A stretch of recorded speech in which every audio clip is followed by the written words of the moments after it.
Okay, folks, so this is the last part of the lab here. It's now you're going to figure out what the cost is to do whatever it is you were doing with your appliance.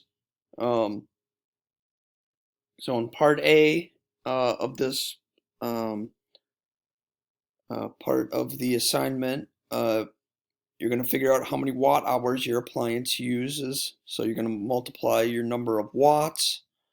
Um, so for me, that was the wattage was 250 watts right here.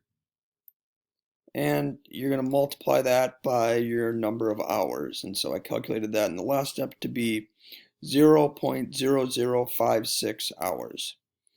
So I'm going to take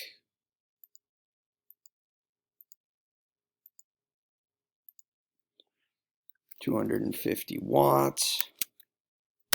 I'm going to multiply that times 0.0056 hours.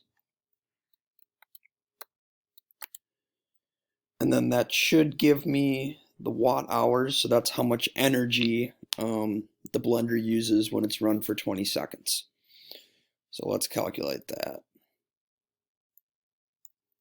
250 times 0.0056. So it uses 1.4 kilowatt hours of energy.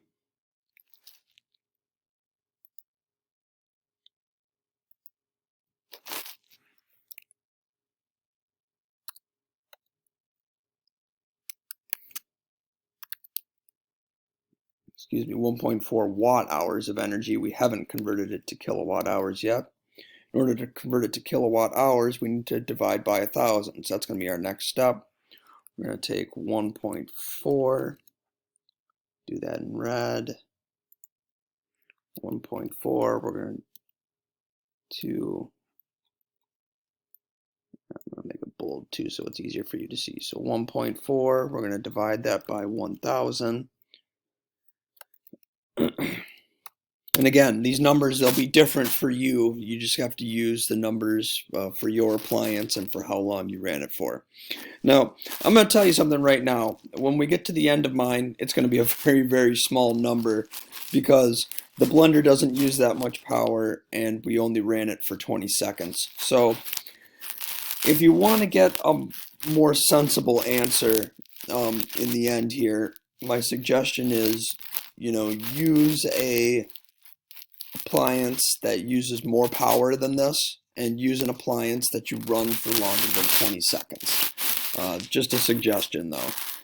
The longer it runs, the easier the math will be on this and you'll get a more reasonable answer at the end here. So 1.4 divided by 1,000, use a calculator for that. 4 divided by 1,000, even though this one's easy. 0.0014, and that's kilowatt hours. 0.0014 kilowatt hours. So next I'm going to take my kilowatt hours and I'm going to multiply by the cost for energy in Minnesota, which is about 11 cents per kilowatt hour. Multiply times 11. And that will get me to my final answer. So times 11. My final answer of 0.0154 cents. So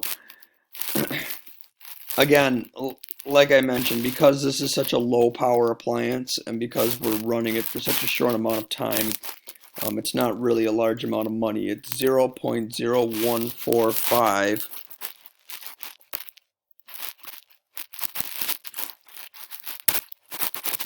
cents. So if it was 1 cent, right? So what does this number mean? Well, this is 1.5 100ths of a cent, or 15 thousandths of a cent. So it's not even, It's not even 2% of a penny. So this is a very, very small amount of money for my particular appliance. So, and that's why, like I'm saying, you want to, if you can, pick an appliance that uses either more power than this, so more than 250 watts, and certainly one that you're going to run for longer than 20 seconds. If hopefully yours will run at least for a couple of minutes, and then you'll get an answer that'll be like at least a cent or something like that. So this is a very, very tiny amount of money, just so that you're aware. If you were to convert it into dollars, this would be 0.00 and then 0.145. So this is how much it would be in dollars. So a very, very small amount of money. So hopefully that makes sense. If you have any questions, let me know. But yeah, that's what we're kind of doing for this appliance lab. So you're picking an appliance in your house and you're going to try to figure out how much money it costs to run that appliance.